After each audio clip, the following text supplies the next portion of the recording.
Semiconductor আর প্রতিরক্ষা ভবিষ্যতের দুই শক্তিশালী অস্ত্র নিয়ে এবার একজোট হল ভারত ও মালয়েশিয়া। প্রধানমন্ত্রী নরেন্দ্র মোদী ও আনোয়ার ইব্রাহিমের ঐতিহাসিক বৈঠকে এলো বিশাল বাণিজ্যিক অঙ্গীকার। আঞ্চলিক স্থিতিশীলতা আর প্রযুক্তিগত উৎকর্ষতায় দুই দেশের এই বন্ধুত্ব এখন আলোচনার কেন্দ্রবিন্দুতে।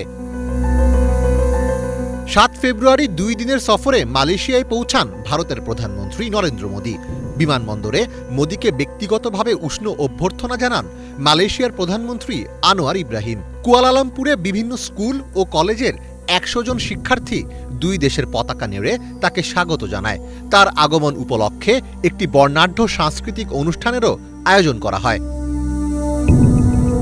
৮ ফেব্রুয়ারি মালয়েশিয়ার প্রশাসনিক রাজধানী পুত্রজায়ায় পেরদানা পুত্রা কমপ্লেক্সে মোদীকে আনুষ্ঠানিক গার্ড অফ অনার ও লাল গালিচা সংবর্ধনা দেওয়া হয়। এরপর নরেন্দ্র মোদী ও আনোয়ার ইব্রাহিম এক একান্ত বৈঠকে মিলিত হন। সেখানে প্রতিরক্ষা, নিরাপত্তা, বাণিজ্য এবং ডিজিটাল প্রযুক্তির মতো গুরুত্বপূর্ণ বিষয়ে আলোচনা হয়। দুই নেতার উপস্থিতিতে সেমিকন্ডাক্টর, দুর্যোগ ব্যবস্থাপনা এবং সাইবার নিরাপত্তা সহ মোট ১১টি গুরুত্বপূর্ণ সমঝোতা স্মারক স্বাক্ষরিত হয়। দুই দেশের সীমান্ত বাণিজ্য সহজ করতে স্থানীয় মুদ্রা ব্যবহারের প্রচেষ্টা অব্যাহত রাখার বিষয়েও একমত হয়েছেন দুই নেতা। বৈঠক শেষে আয়োজিত এক সংবাদ সম্মেলনে সন্ত্রাসবাদ দমন, গোয়েন্দা তথ্য ভাগাভাগি এবং সামুদ্রিক নিরাপত্তায় সহযোগিতা জোরদার করার ঘোষণা দেন নরেন্দ্র মোদী। অন্যদিকে মালয়েশিয়ার প্রধানমন্ত্রী আনোয়ার ইব্রাহিম জানান, দুই দেশের সম্পর্ক এখন আর সাধারণ দ্বিপাক্ষিক সম্পর্কের মধ্যে সীমাবদ্ধ নেই। ভারত এখন অত্যন্ত দ্রুত গতিতে এগিয়ে যাচ্ছে। বিশ্ব অর্থনীতি ও বাণিজ্যে ভারতের এই উত্থান বিস্ময়কর।